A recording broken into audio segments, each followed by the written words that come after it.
vez que a gente fala inovação, quando a gente fala empreendedorismo, a primeira coisa que vem na cabeça da gente é um moleque cabeludo na frente do computador falando de startup. Né? Isso também é verdade, mas esse negócio mudou. Né? Hoje, quando a gente fala inovação e empreendedorismo, a gente não está mais falando daquela banda marginal do submundo das startups. Não é isso, não.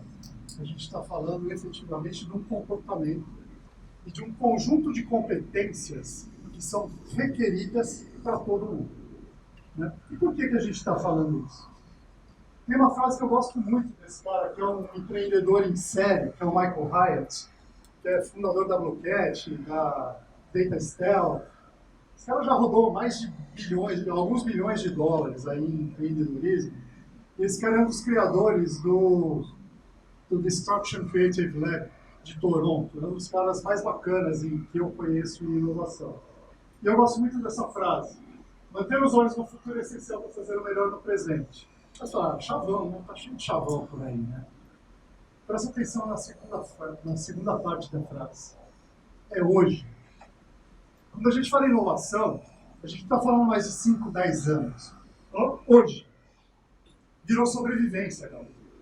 Não é mais só onde eu estarei posicionado daqui a 10 anos. Não, se eu não fizer, eu vou quebrar a cara hoje. Por isso que todas as empresas estão focadas nisso. E o que dá respaldo para esse negócio aí, né? Por enquanto é só uma frase bonita. Mas a primeira coisa é, os modelos de negócio mudaram. Né? Se a gente olhar aí rapidamente no timeline do que aconteceu nos modelos de negócio, eu, por exemplo, eu tenho 56 anos, eu venho de modelos de negócio analógicos. Aí começou o digital, né? A gente começou a transformação digital. Aí a gente se conectou à internet.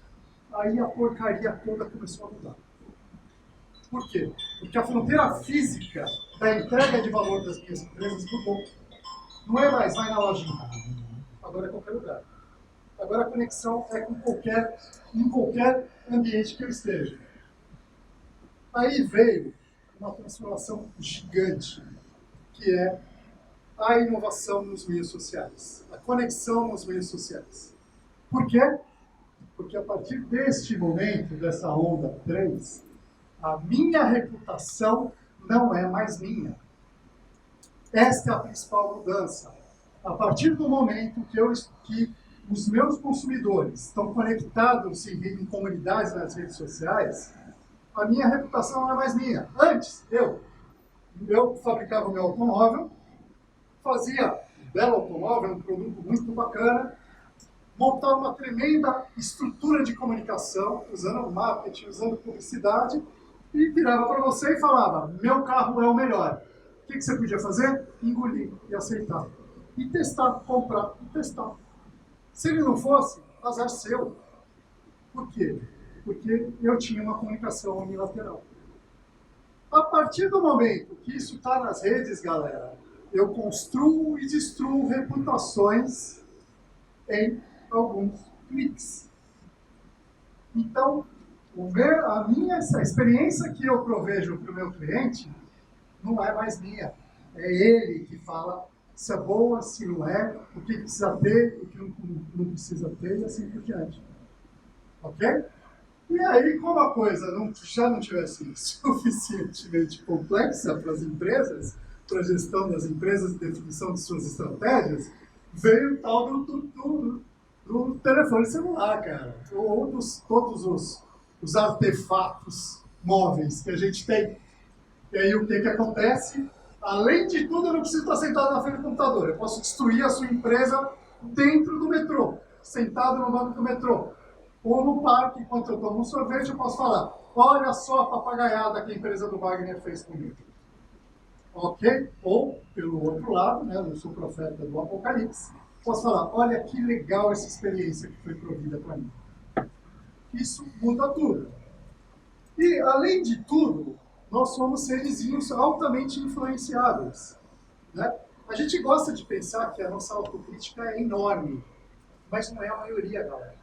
E agora já há algum tempo, que vem amadurecendo a tal da inteligência artificial, que além de tudo, ela fala, pô, não compra óculos de armação preta não, fica ruim no teu rosto. Você, porque estatisticamente a gente percebeu que você gosta de fazer isso, isso, isso, isso. Você consome isso, isso, isso. Você se relaciona com essas pessoas. Fica muito mais legal se você tiver uma armação mais leve no teu rosto. É isso que a gente está vivendo, galera. A gente não percebe, mas todos os nossos movimentos digitais são absolutamente monitorados. Eu não estou falando de Big Brother, estou falando de negócio, de marketing. É isso que eu estou falando. Estratégia.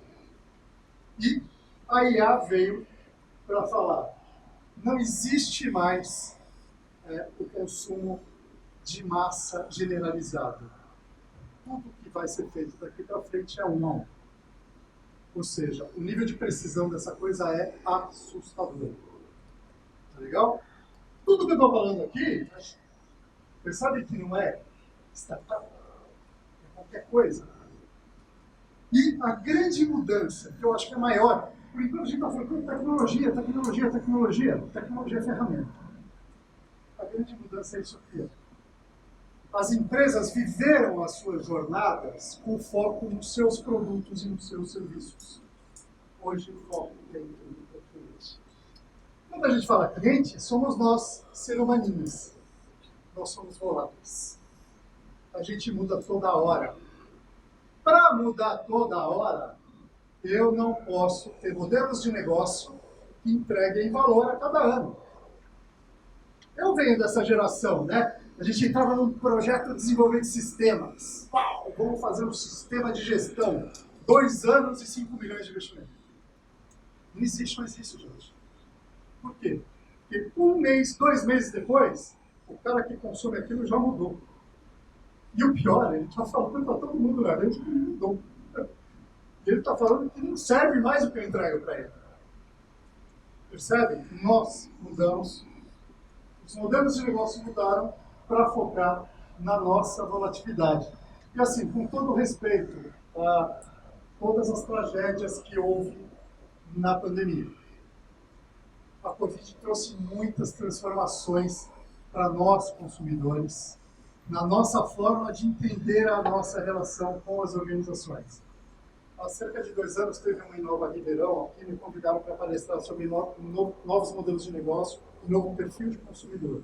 Né?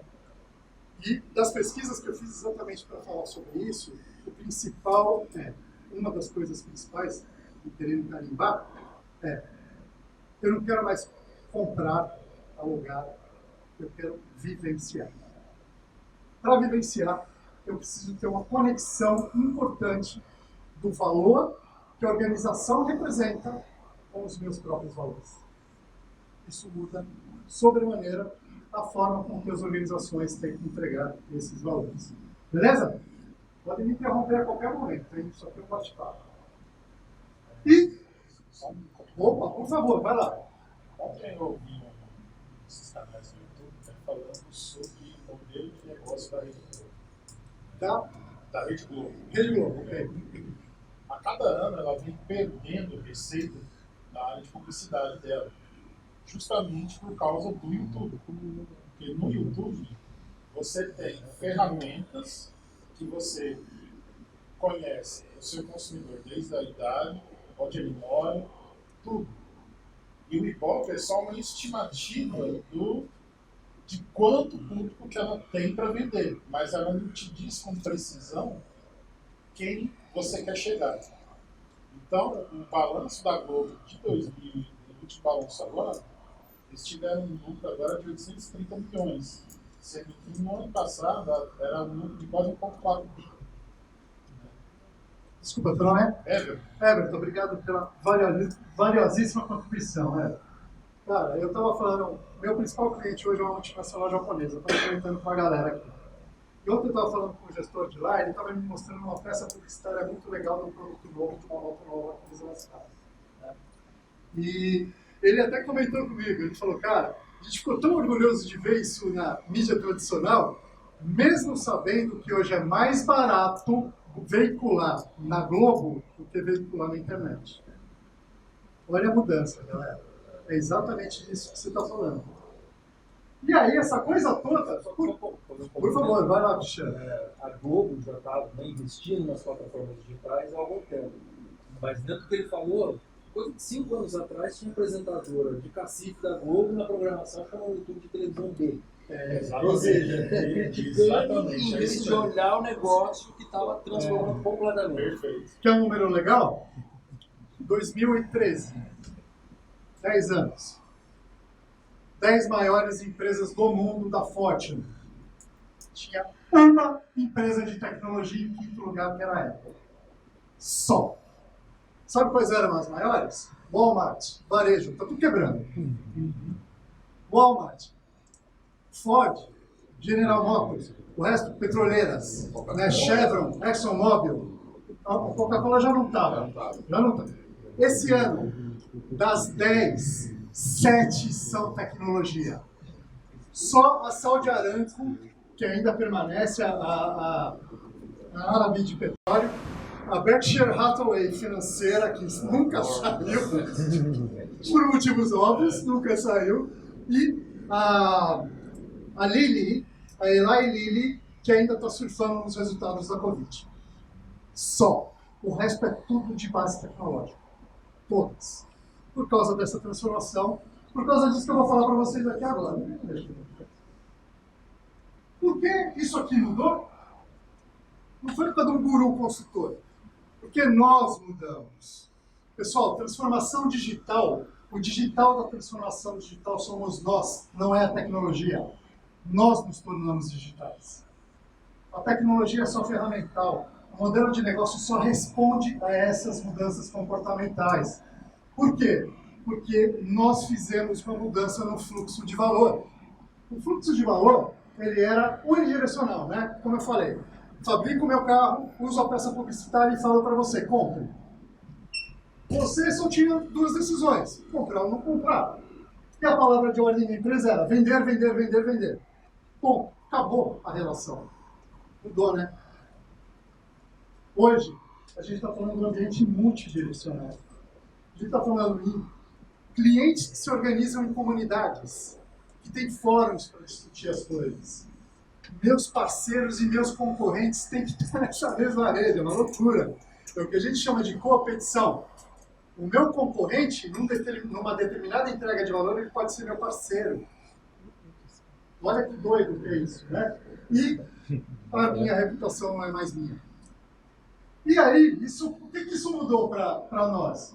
Eu acabei de falar, né? Não é mais comprar e vender. Eu quero vivenciar uma experiência. Experiência pessoal com vocês.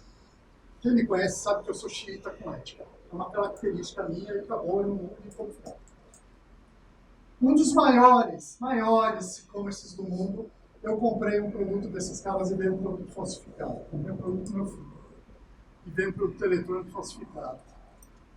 Olha o impacto disso, eu estou falando isso para vocês. Eu estou falando o nome não, mas dá para perceber, né, que o cara é grande. Tá certo? Eu estou falando isso para vocês aqui. Olha o impacto disso.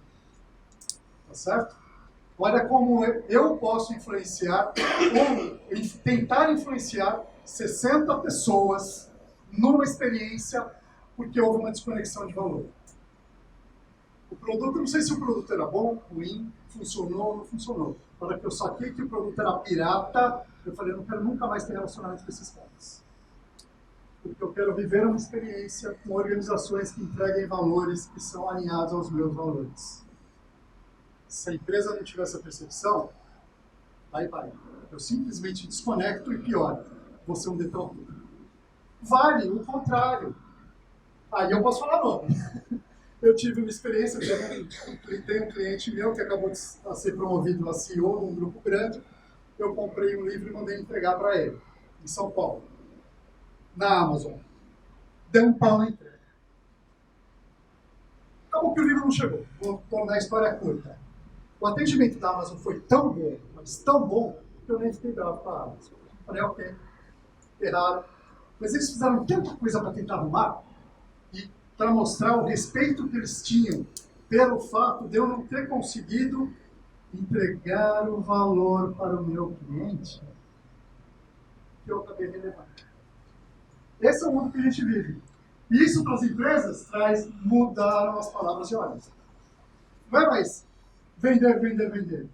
Primeiro, eu tenho que acessar esses clientes. Eu preciso descobrir onde esses caras estão. Depois eu preciso engajar esses clientes na minha proposta de valor. Fala, é importante isso que eu estou fazendo. Né? Esse negócio de gestão de projetos baseado em valor que a Lume vende aí, ó, é legal esse negócio. Pode mudar a tua organização. Depois, eu tenho que personalizar. Não tem mais de prateleira, né? Não é mais copinho de plástico. Tá certo? Por quê? Porque agora eu sei, como consumidor, a força que eu tenho, o poder que eu tenho. Então, você que se vire para personalizar a sua experiência para mim. E, pior, não é só para mim, né? Tem que conectar. A gente não faz mais nada sozinho, né? Quem hoje entra no Airbnb, aluga um lugar sem olhar os comentários? Sem olhar as estrelinhas? Ninguém. Por quê? Porque eu tenho que colocar os meus clientes para co-criar valor comigo. Você pode, pegando o exemplo da Amazon, você pode ler um livro fantástico, você pode entrar na Amazon e fazer uma resenha daquele livro.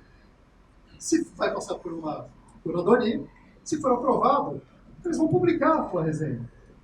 Você está criando valor de graça para a Amazon. Isso é a força que toda organização tem que buscar. Você transforma os seus clientes em embaixadores da tua marca. É isso que você precisa fazer. Não faz muito tempo, eu sou maluco por música, sou apaixonado por música também. Não faz muito tempo, uma das maiores fabricantes de guitarra do mundo, a Gibson, quebrou. Os músicos e os ex-funcionários fizeram uma comunidade para levantar a Gibson. Para não deixar ela quebrar. Olha a força disso. Alguém aqui imagina que deixariam a Harley Davidson morrer?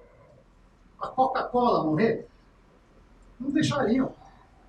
Por quê? Porque essas organizações souberam criar, entregar o valor de uma forma que elas transformaram os seus consumidores em embaixadores das suas marcas.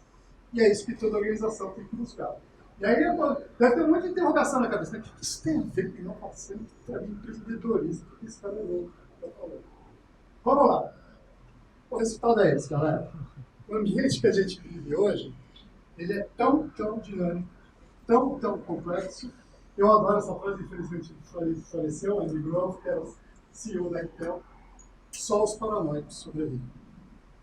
E aí, quando a gente fala de paranoicos, fala, é problema do dono da empresa que eu trabalho, né, meu? Não é não, é seu. Lembra que eu falei? Empreendedorismo e inovação não é mais um moleque cabeludo na frente do computador pensando em levantar a startup dele que vai transformar o mundo.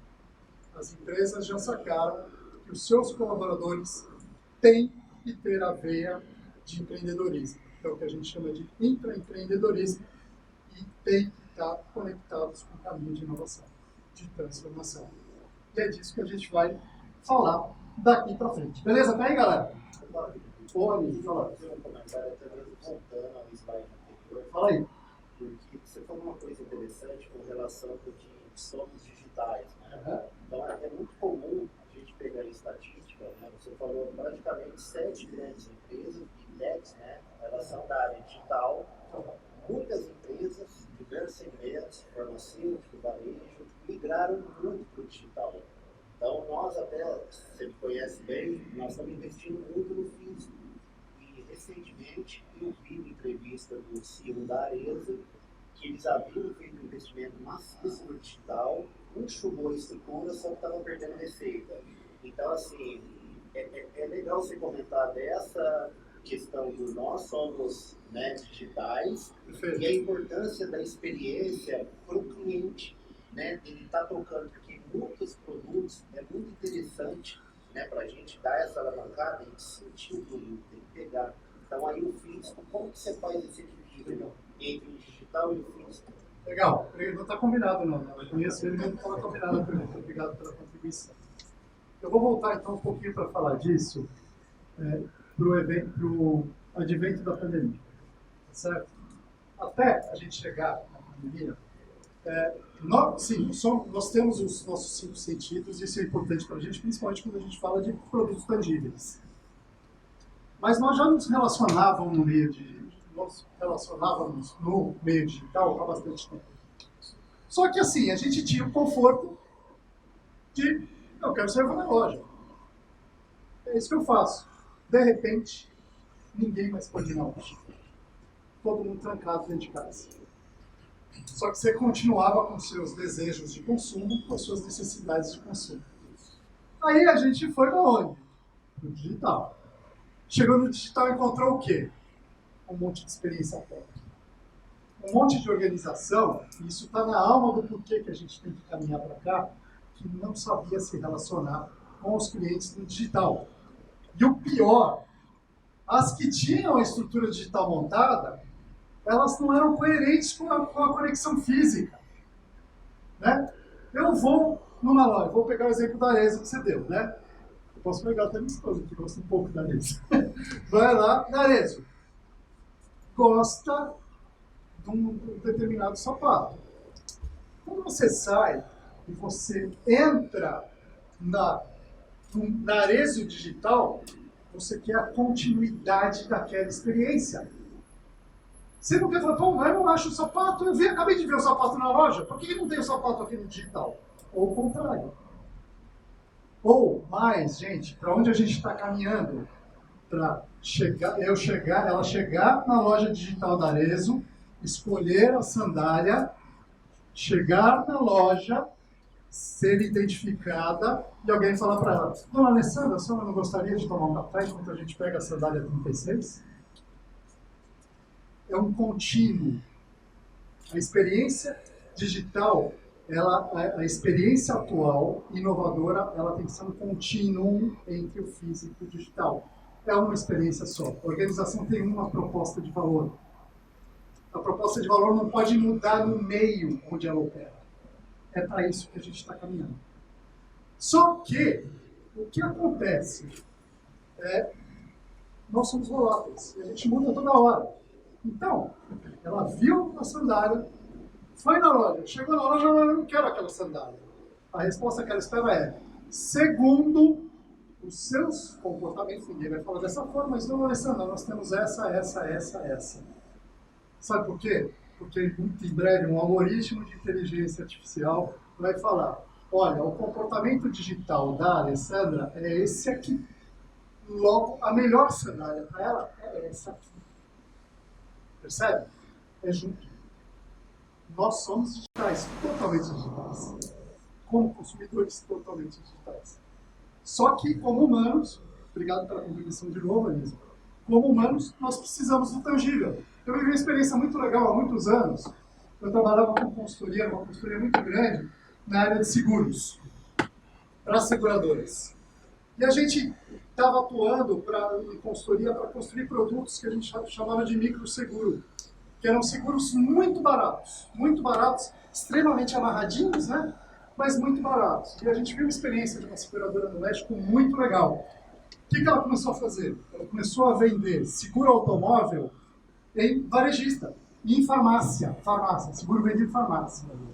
Eu falei, como é que o cara vende um seguro auto na farmácia?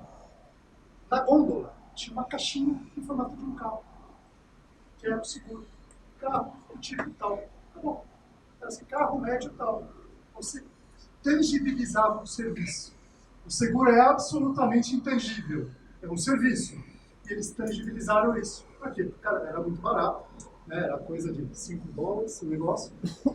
Eles tangibilizaram. Então você pegava a caixinha, feliz da vida, porque o seu carro estava segurado e passava no caixa. Uma caixinha que representava o seguro. Obrigado, Caio. Beleza, pessoal? Então vamos lá. Para falar de inovação, a primeira coisa que a minha organização tem que fazer é sacar qual é a vocação dela da inovação. Esse é um tremendo desafio, quase que eu falo a palavra feia. É um tremendo desafio que as organizações estão passando. É falar qual é a minha vocação. Eu tenho vários níveis, né, de inovação, de postura, estratégia de inovação. Passivo e reativo, eu nem vou falar, vocês perceberam as caveirinhas, né? Passivo assim, eu fico esperando o meu cliente demandar a inovação. Zero risco, mas o que vai acontecer com as organizações que fazem isso? É isso que vai acontecer. Não tem como ficar assim. Posso ser reativo, né? Eu sou muito focado na minha operação e aí eu fico observando o que os outros estão fazendo para inovar e espero para ver se dá certo. Não dá, né, gente? Também não dá, assim, ó. Quantos meses depois do Uber surgiu o Carify? Quanto tempo? Você copia modelo de negócio assim hoje. É muito rápido. Então você tem que estar sempre pulando na frente. Você sempre tem que criar experiências novas para conectar o valor para o cliente. E aí eu posso ter um modelo que eu já tenho um apetite médio a risco, que assim, eu tenho tecnologias que eu acredito nessas tecnologias e defendo essas tecnologias e mercados, né? E eu tenho agilidade para mudar de forma rápida quando novas tecnologias aparecem, né? Lembra quando eu falo tecnologia, não é só TI, né? Eu posso estar falando de um monte de coisa. Eu estava discutindo com o cliente lá exatamente como se faz reusabilidade de linha de produção para ampliar a quantidade de modelos numa determinada linha de produção. Ou seja, é tangível, é construir a máquina, né? Não é só, claro, tem TI por trás, mas não é só TI. E a gente tem no proativo, a gente tem dois modelos, que é o modelo radical, que são os caras que criam mercado. Criam experiências novas. Vou pegar Chavão, que é mais fácil, Uber da vida, né? Criou um mercado novo, né? Criou uma forma de se relacionar completamente diferente. E eu tenho que a maior parte das organizações, principalmente as médias grandes, estão indo, que é o que a gente chama de inovação incremental, né? Que é eu ter um foco em sempre transformando, né? Eu tenho o valor que eu entrego hoje, fazer o melhor possível. Como que eu transformo este valor para entregar mais valor, né? Esses meus produtos e serviços para entregar mais valor e como eu crio coisas diferentes, né? Então, você pegar, hoje eu fabrico automóvel, né? Vamos pegar um exemplo só para tangibilizar. Como eu torno esse automóvel melhor, essa forma de transporte melhor, e depois como eu mudo a forma com que as pessoas se relacionam com esse automóvel, né? Que é, por exemplo, deixar o automóvel por assinatura. Okay? Então eu vou incrementando a minha cadeia de entrega de valor. Esse é o caminho que a maior parte das organizações, principalmente as médias grandes, está passando hoje. Né? Arrumar as suas estruturas. E aqui, galera, parece fácil, né? Aqui a gente está falando de processos, aqui a gente está falando de tecnologia, de governança, e, sobretudo, a gente está falando de pessoas, que é a aula que a gente está conversando aqui. Nós precisamos mudar. Nós, colaboradores das organizações, precisamos mudar. Beleza? Tá aí? Por quê? Porque a gente tem alguns pilares essenciais. Primeiro, eu preciso desenvolver na minha organização uma cultura de curiosidade e criatividade. Quando eu faço isso, eu vou para uma grande transformação cultural, que é reformular a forma com que eu enxergo o erro na organização. Hoje em dia a gente tem aquele jeito didático, né? O cara errou, você mete o cacete na cabeça dele. É assim que a gente trabalha, né? Não pode errar, não pode errar, não pode errar. Quando a gente vai para o mundo da inovação, né, a gente tem uma mudança muito significativa nessa forma de enxergar. Se eu não tento transformar, né, por medo do erro, eu não inovo. Se eu for transformar, de verdade, é fato que eu vou errar. E aí, a gente tem algumas formas de lidar com isso, claro, né? Não posso deixar todo mundo errando toda hora, senão quebra tudo. Não é óbvio que não é assim, né? Mas eu tenho que desenvolver, né, esta cultura de curiosidade. É o famoso mudar do porquê não, do porquê para o porquê não. Tá certo? Eu tenho um processo que roda de determinada forma. Quantas vezes nas organizações vocês não viram um processo quebrado, foram lá perguntar, galera, mas por que faz assim? Sempre foi assim. Já fazia assim. Quantas vezes a gente ouve isso nas organizações? Por quê? Por dois motivos. Primeiro, porque a zona de conforto é uma coisa muito comum quando a gente fala das pessoas, né? Ficar na zona de conforto. Segundo, porque as pessoas têm medo de errar, porque a gente foi criado em modelos de gestão que punem o erro e não valorizam o erro que visa o desenvolvimento. Beleza? E as organizações estão começando a entender que a gente precisa investir para quê? Blindá-las para o futuro. Se eu não começar a investir, essas transformações elas não são imediatas. Elas são mudanças culturais, mudanças em processo. É tudo difícil, é tudo complexo, é tudo caro. Se eu não investir nessa porcaria, eu não começar a investir nessa porcaria, o meu ciclo vai ficando para trás. Se o meu ciclo vai ficando para trás, eu vou descendo naquela cadeia, eu começo a imitar os outros, até por fim eu fico num momento em que eu fico esperando o cliente pegar o outro. Beleza? E uma outra mudança importantíssima. Inovar é ser apaixonado pela dor do cliente. Isso pra gente é difícil, cara. Aí eu falei pra você, sou um cara de TI, né? Técnico, até as tampas, assim. Então, toda vez que alguém fala de um problema, você já está pensando na solução. A gente de TI já quer sair fazer um protótipo. Né? Não, a carinha do sistema, a telinha do sistema, ou a página da web vai ser assim. Aí o que acontece? O que acontece é que a gente só esquece de combinar com os russos, saber se aquilo realmente é um problema para o cliente. A gente se apaixona tanto pela nossa solução que a gente simplesmente esquece que não é a gente que vai pagar por ela. Esse é o problema. Né? E aí, quando a gente começa a desenvolver essas soluções, isso é caro, isso é longo, isso dá trabalho. Aí você, a hora que você resolve, então eu preciso falar com o cliente, cara. Aí vai lá validar com o cliente e ele vai passar o cara e fala, não é nada disso. Aí você vai e fala, pô, eu vou ter que mudar tudo. Como é que eu explico para o meu gestor que eu vou ter que investir mais 150 mil aqui porque não é esse o cliente quer?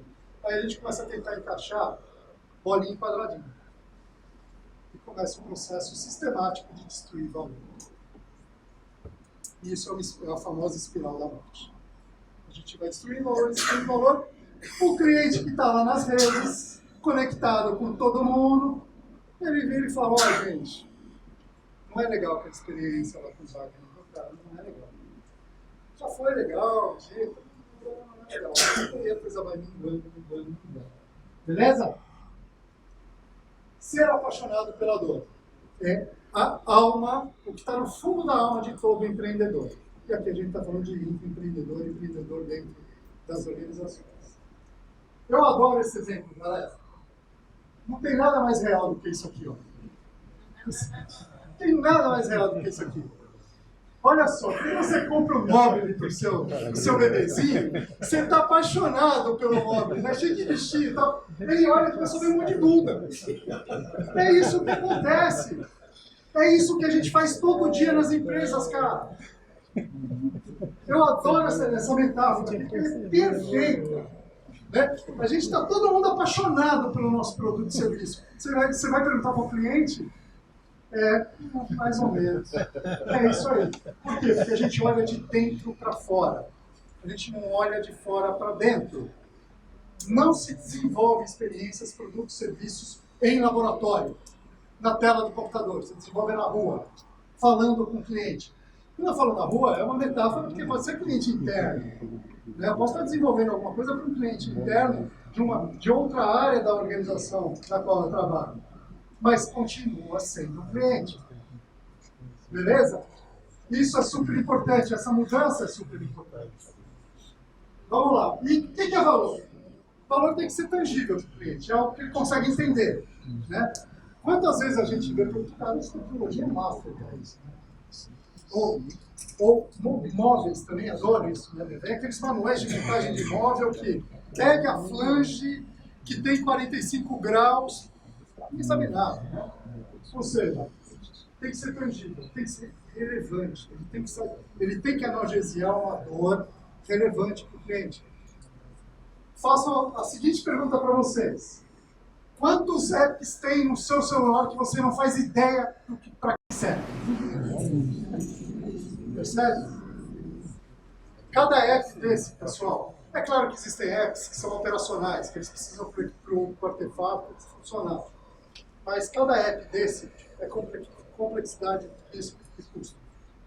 Para coisas que você não dá a mínima. Você nem sabe que existem. Só que a indústria entrou numa espiral que ela fala, não, o vizinho tem, eu tenho que fazer. O vizinho tem, eu tenho que fazer.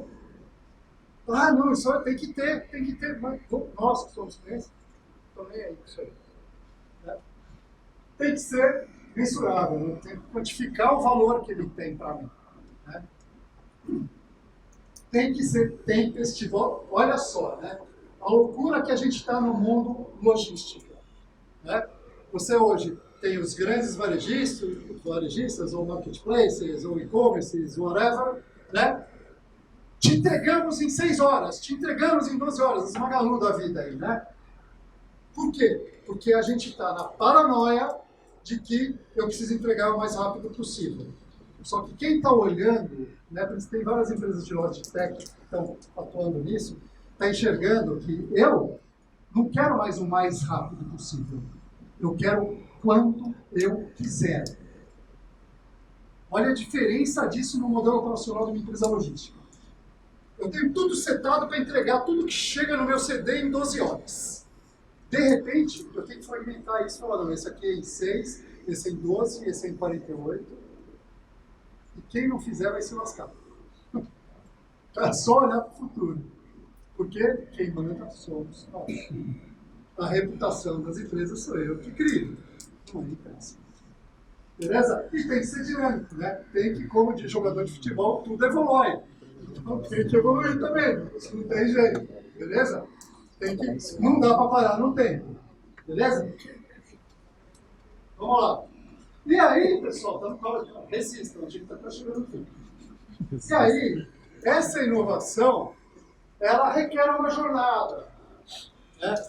Não é, fez isso. Ela tem uma jornada. Né? Primeiro, essa jornada é a mais tradicional, né? Do design. A gente fala Discovery, Study, Solution e Experiment. É que eu tenho que definir uma estratégia de entrega desse valor, tenho que mapear as minhas fortalezas primeiro, internas, externas, tenho que fazer benchmarking, tenho que ver coisas boas que tem fora, não precisa inventar, né? Tenho que selecionar quais são os principais desafios que eu tenho que priorizar. Cada vez mais está claro para as empresas. A gente trabalha com uma estratégia que chama gestão de projetos baseada em valor, e a primeira coisa que a gente faz é priorizar o portfólio de projetos das organizações, baseado na entrega de valor. Por quê? Porque não dá para entregar tudo. Todo mundo sabe que não tem capacidade, não tem recurso humano, não tem dinheiro para entregar tudo, então você tem que conectar o que você vai fazer com isso. Né? Definir premissas, ter uma imersão para detalhar, e aí buscar soluções. Eles vão ter acesso a esse material, né, Flavinha? Beleza. Não preciso ficar lendo aqui, né? Para buscar soluções, vai buscar soluções no mercado. Aqui vem aquela historinha que todo mundo já deve estar ouvindo por aí, que é a tal da inovação aberta. Provavelmente tem alguém aí fora que faz alguma coisa importante para a minha criação de valor melhor, mais rápido e mais barato que eu.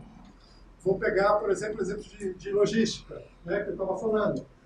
Toda empresa de logística sabe que tem um monte de startup trabalhando na primeira milha, né, que eu tinha chamado a primeira milha, e na última milha, ou seja, como que eu capturo o pacote, depois transformo, transporto e chego no final e entrego na casa do cliente. Tem um monte de cara trabalhando com tecnologias bacanas em cima disso. Nem tudo eu preciso fazer dentro de casa. Só que o esforço para trazer uma startup para resolver o problema dentro de casa, se eu não arrumar a minha casa para integrar esse cara, vira uma grande bagunça. Percebe? Eu tenho que mudar tudo para pensar e funcionar dessa forma. Né? E por fim, eu faço as provas de conceitos, pilotos. Né? Por quê? Isso aqui é a chave hoje. Não tenho mais os ciclos grandes de entrega. Por quê? Eu tenho que errar rápido, errar barato, aprender, jogar feedback do processo e evoluir. É isso que eu tenho que fazer. Em ciclos contínuos. Enxerga o grande, mas constrói o pequeno.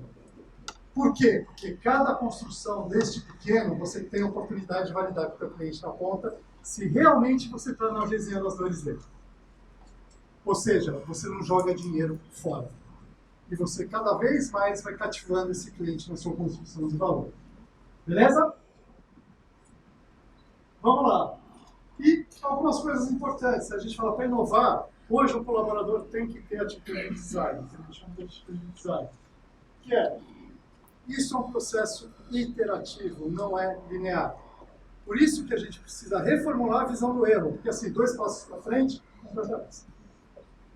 3 para frente, 1 para trás. É iterativo, gente. Não tem passo 1, 2, 3, 4, acabou. Não tem isso na inovação. Você vai aprendendo, aprendendo, voltando, crescendo, aprendendo, errando, aprendendo, e assim vai. Esse rabisco aqui embaixo, né, não é porque o palestrante é esquizofrênico, não é esse o ponto. O ponto, esse é o gráfico de atitude de design realmente para Strategizer, que é uma das organizações de ponta em desenvolvimento desses modelos. É assim que acontece, a gente vai desembaraçando o modelo, o novelo, perdão. A gente vai desembaraçando o novelo, da incerteza até ter o foco e evoluir a minha construção de valor. Beleza? É um paredão para escalar. Só que as organizações estão exigindo cada vez mais que os seus colaboradores tenham o perfil para escalar esse paredão. E o que é esse perfil? Eu tenho 3 grandes verticais de competências empreendedoras. A primeira é, eu preciso desenvolver visão estratégica. Né? Eu tenho que ter visão sistêmica das coisas. A entrega de valor é horizontal. Né? Quantas vezes vocês ouviram nas organizações onde vocês trabalham? Isso aqui é um projeto de TI. Isso aqui é um projeto lá da controladoria. Ele não entrega valor? Se ele entrega valor, ele é horizontal. Ele está conectado à entrega de valor da organização, não é de uma área. Essa é uma tremenda mudança. As empresas trabalham em clusters, elas trabalham em silos, né? E precisa mudar a visão para a entrega de valor horizontal. Por quê? Não adianta eu entregar o produto mais lindo do mundo para o meu cliente, aí na hora de mandar a cobrança para ele, a cobrança vai toda errada. Vai destruir a experiência. Não tem jeito. Tenho que ser pragmático. Se eu faço coisas curtas, eu tenho que tirar o desnecessário da frente. Tenho que olhar o que é entrega de valor de verdade. Né? E ter o famoso customer centricity, foco no cliente. Né? Validar de fora para dentro. Né? O que meu cliente precisa?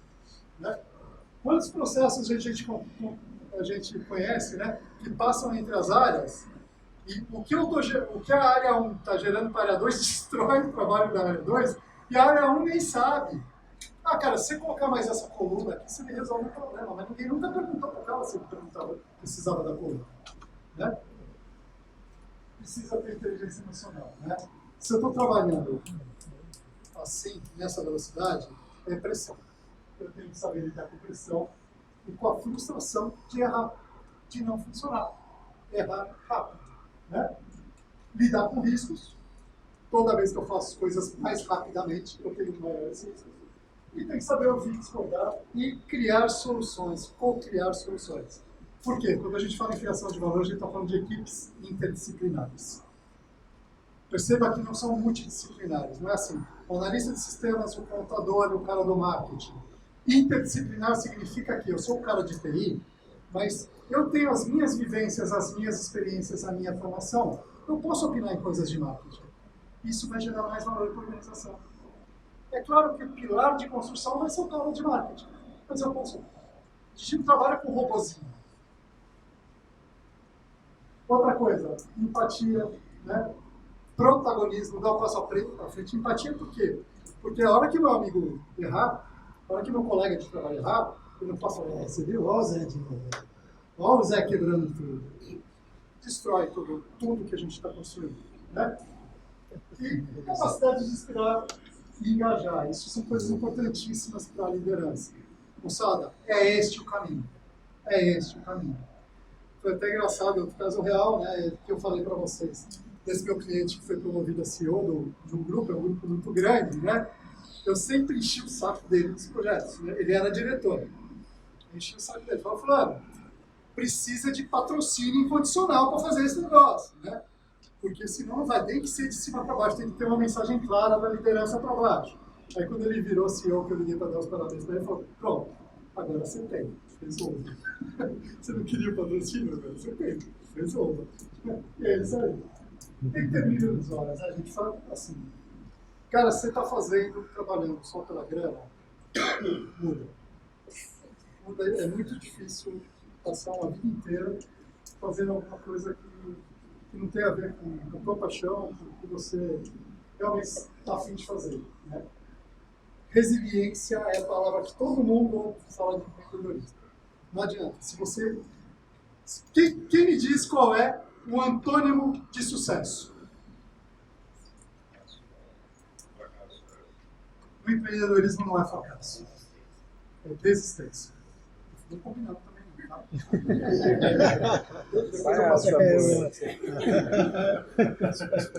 Pessoal, o sucesso na inovação, no empreendedorismo, é uma coleção de fracassos. Entendam isso. Vocês vão fracassar. Eu fracasso, ele fracassa, todo mundo fracassa. Eu só não posso desistir. Eu preciso achar formas novas, né? Como dizia Einstein, não adianta continuar fazendo do mesmo jeito, você não vai ter resultado diferente. Achar formas novas, mas se eu acredito no valor, se o meu cliente falou para mim que é esse o valor que ele quer, é só achar formas diferentes de fazer. E os fracassos vão, a soma dos fracassos vai acabar te levando ao sucesso. Então, é uma coisa muito interessante ter conhecido mesmo que passou um ano no Vale do Silício, um cara muito atuante aqui no ecossistema de inovação, e ele sentou com vários investidores lá para ver a dinâmica de investimentos em startups. Tem investidores dos Estados Unidos que hoje não sentam com o empreendedor que não tenha quebrado pelo menos uma vez. Olha que louco isso. Ele fala, se o cara não quebrou pelo menos uma vez, ele não tem casca grossa para empreender. Olha que mudança de mentalidade. E mão na massa, né? Faça, não dá, né? Você tem que meter a mão na massa para transformar as coisas e fazer as coisas acontecerem. Beleza? E por fim, antes que vocês comecem a dormir no escurinho do fundo, o pessoal lá do fundo já viu os dois. Você precisa deste perfil para desenvolver o teu ciclo de gestão de valor, né? E tem, desde o value design, do desenho de valor, você tem que ter as equipes interdisciplinares, intraempreendedores, agentes de transformação, quem trabalha com o processo falou, pô, esse cara está falando de Lean também. Tem tudo a ver, Lean tem tudo a ver com isso aqui, né? Na gestão da entrega, né? O que a gente chama de gestão de projetos baseado em valor, ou seja, não tem mais piloto de cronograma, não adianta. Ah, está atrasado, não resolve nada. O gestor de projetos tem que ser um defensor de valor, né? A tecnologia tem que ser uma TI orientada a valor. Aqui a gente também está falando de Lean, claro, né? Todas as áreas que criam valor, as áreas de negócio que criam valor. E isso tudo tem que dar din-din, né? Não tem jeito, né? Entendo que din-din não significa que filantrópicas ou sem fins lucrativos não tenham isso, né? O din-din, estamos no sistema capitalista, sempre vai precisar. Se tem por doação, né? Não interessa, certo? Mas a gente tem que ter métricas para analisar esse retorno e fazer constantemente o alinhamento estratégico disso que eu estou desenvolvendo com a organização, né? A gente está participando aí de um rollout de um RP da área de saúde, né? E a Philips é o RP da Philips. E foi muito interessante ver o que a Philips fez nos últimos anos, cara. Ela saiu de ser um grande grupo de eletroeletrônicos para ser uma empresa de healthcare, de saúde. Ela fez uma tremenda transformação. Por quê? Porque ela entendeu estrategicamente que a proposta de valor dela é muito mais alinhada a deixar a televisão de fora, deixar a torradeira de fora e trabalhar só em PET scan, trabalhar com softwares para saúde e assim por diante. Foi um alinhamento estratégico para a construção de valor. Ufa!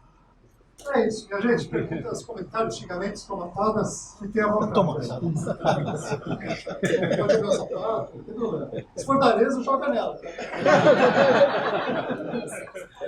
Beleza? Fez sentido para vocês isso aí? Bastante.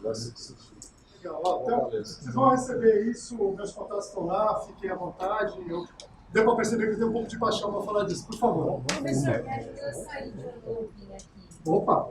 Se a alma da inovação, pelo que eu vim entendendo aqui, eu me preocupar com as dores do meu cliente e aí eu promover soluções para ele. E o meu cliente é um ser humano que ele é volátil, ele fica mudando o tempo todo, como que eu vou sempre ficar me antecipando as dores e promovendo soluções? O cliente já mudou. Você acabou de responder, você sempre vai ficar. Não, Ou seja, inovação é regra. Não vai sair do Vamos mundo. lá. Só para sair da fantasia. Né? Então, eu entrego o carro. Não. Ok? Eu tenho um conjunto de competências, de fortalezas na minha organização para construir carro. Então, se o cliente quer um avião, ele vai para a Boeing, ele vai para outra empresa. Ok?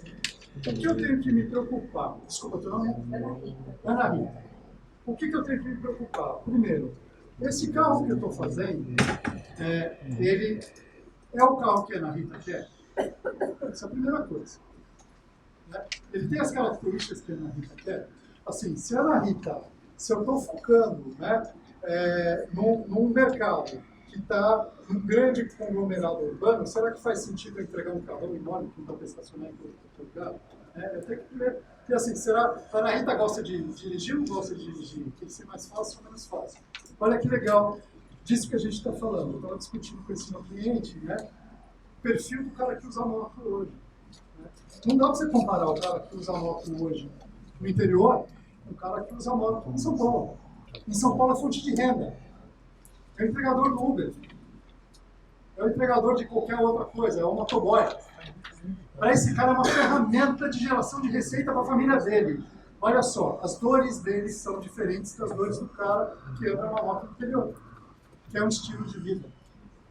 Então, a primeira coisa é essa exploração. A segunda é, você não vai mais, a gente não fica mais anos estudando o comportamento da Anitta para ver que moto eu vou fazer.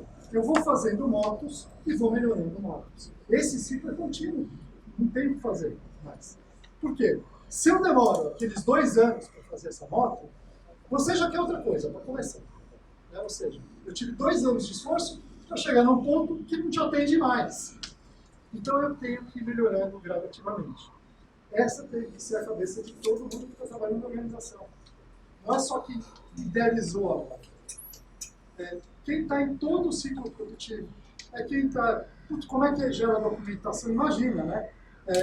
Se eu tenho uma moto que tem menos equipamentos eletrônicos, talvez ela esteja sujeita a menos regulamentações. Então o jurídico tem que pensar de forma diferente nas aprovações. Pega toda a cadeia de valor da companhia.